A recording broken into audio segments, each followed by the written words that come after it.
Et rebonjour tout le monde, Caroline Lavre de Paix dans les Alpes de Haute-Provence. Alors, je viens vers vous pour un autre sujet. Et oui, dans ma vidéo, vous voyez jusqu'à quand? Jusqu'à quand? Jusqu'à quand quoi?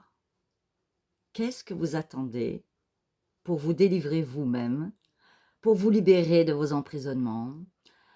Arrêtez d'attendre. D'attendre quoi? La vie? La vie, elle est là. C'est maintenant. C'est ce présent, dans votre présence, en conscience. Alors, dans cette vidéo, on va parler de la vie. Jusqu'à quand vous allez attendre de vivre? Jusqu'à quand vous allez attendre un messie, un prophète, quelqu'un qui vient vous délivrer? Jusqu'à quand? Soyez votre propre délivrance. Je vous ai fait une autre vidéo sur la foi. Sur la foi, sur la confiance en vous, la confiance au Créateur. N'oubliez jamais, restez positif, ouvert au changement. Rien n'est figé, rien ne meurt, tout est renouvelé. Jusqu'à quand vous allez être dans ce côté négatif? Pensez bien et vous aurez du bien. Plus vous êtes positif, plus les choses changent.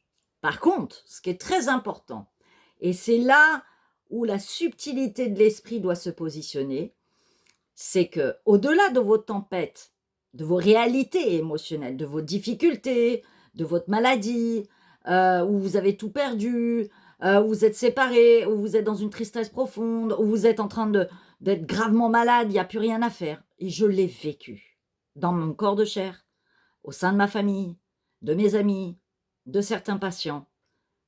Tout est possible, tout est miracle. Je vais vous raconter quelque chose de personnel et en même temps de professionnel. Il y a des années de ça, en 2010, je suis tombée enceinte. En 2011, j'ai accouché dans un extrême danger à 7 mois. Et j'ai failli mourir avec ma fille. On nous a sauvés. Les montagnes s'étaient écroulées, la neige, tout ça, on ne pouvait pas nous transporter à l'hôpital, enfin c'était une vraie galère. Les appareillages ne fonctionnaient pas, bref.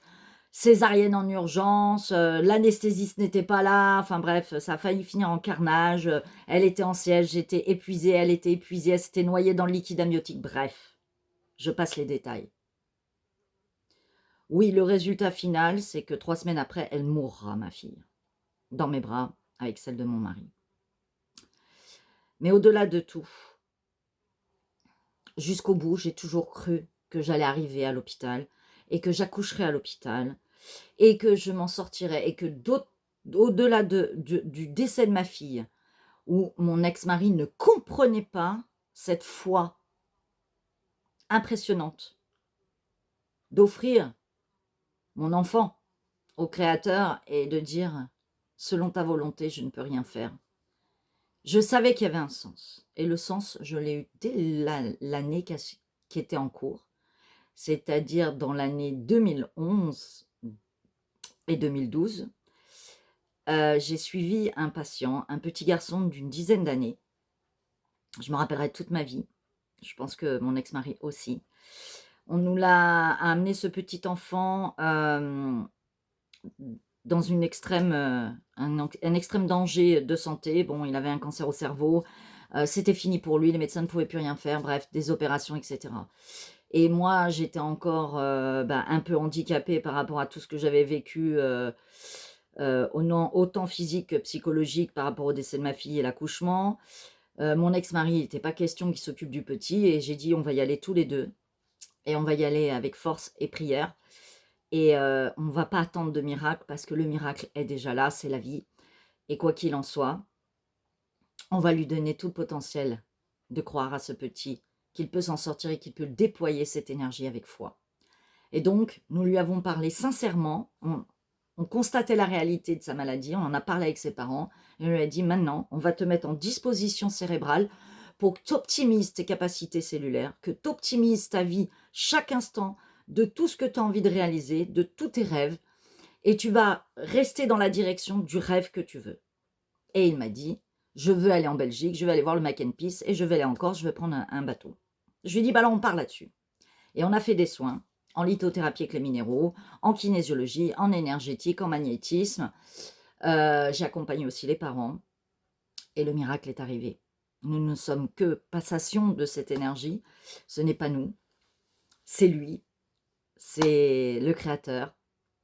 On est resté positif, même si on était dans la réalité, la vérité. Et comme je vous le dis, quand on est la tête complètement enfouie et que c'est la fin, on a vite fait de s'embourber dans la fin et de croire que tout est fini et qu'on n'y arrivera pas et on a presque une colère là-dedans.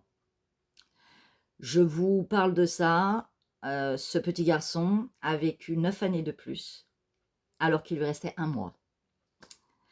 Il a effectivement été en Belgique, il a été faire ses voyages, il a continué ses études malgré ses handicaps. Il a été trépané plusieurs fois, on lui a ouvert la boîte crânienne, il a eu plusieurs opérations et les médecins disaient « Va voir la dame aux pierres, préparer l'opération quand il y a besoin ».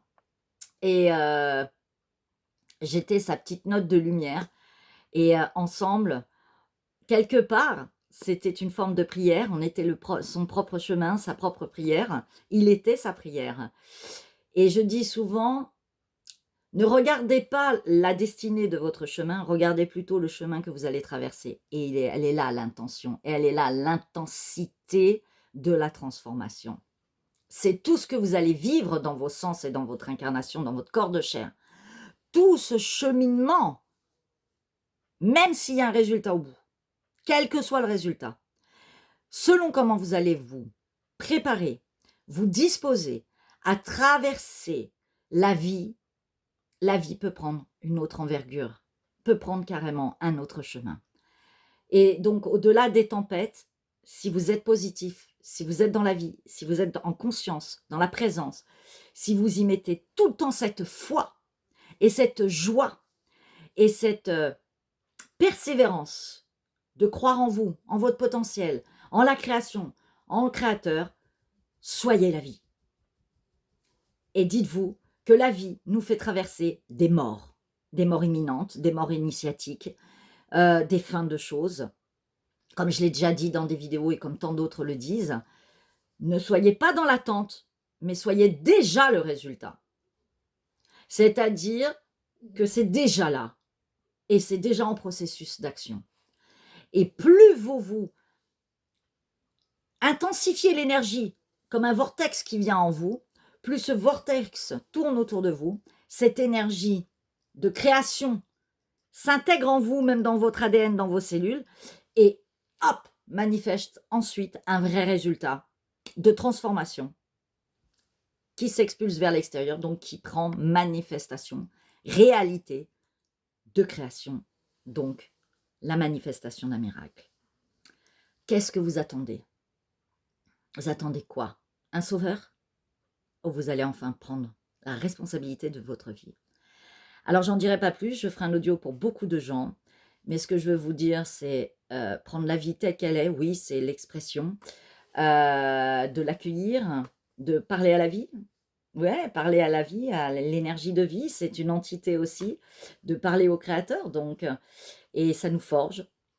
Tout ce qui est, est. Rien n'est un hasard. Le créateur nous aime, il est plein d'amour. Et donc, honorer son amour, c'est reconnaître sa puissance et cet amour. Il a tout fait pour nous, même si on ne connaît pas tout, de nos expériences, de notre créativité, de nos potentiels. Croyez en sa puissance et en sa force et en son projet. Tout est là, tout est déjà là. Donc vous êtes votre propre délivrance. Vous êtes déjà la vie. Vous êtes déjà le miracle. Alors soyez le miracle et confirmez-le s'il vous plaît. Je vous aime. À très vite.